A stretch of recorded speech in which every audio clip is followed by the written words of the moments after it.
বাঁধাকপির ডালনা খেতে এত টেস্টি হয়, নিজেরা না খেলে বুঝতেই পারবেন না। ভাত, রুটি, পরোটার সঙ্গে ফাটাফাটি রেসিপি। মুগ ডাল, মুসুরির ডাল, অড়হর ডাল, 3টে ডালকে আমি নুন দিয়ে সিদ্ধ করে নিয়েছি।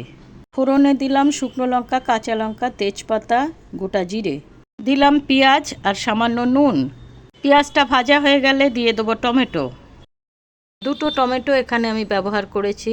আদা রসুনের পেস্ট 1 চামচ, হলুদ, ধনের গুঁড়ো, জিরের গুঁড়ো, কাশ্মীরি রেড চিলি পাউডার।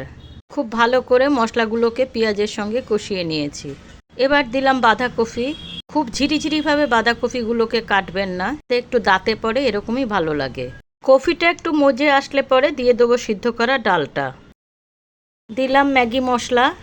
সব উপকরণ ভালোভাবে মিশিয়ে এবার দিয়ে দেবো জল। যে যেরকম গ্রেভি রাখতে চান সেইভাবে জল দেবেন। দিলাম বিট নুন। মোটামুটি হয়ে এসছে, এখন দিলাম 1 চামচ ঘি। রেডি হয়ে গেল বাঁধাকপির ডালনা। অনুরোধ রইল একবার এইভাবে বানিয়ে খাবেন। ভিডিওটি ভালো লাগলে লাইক, কমেন্ট, শেয়ার, সাবস্ক্রাইব করে আমার পাশে থাকবেন।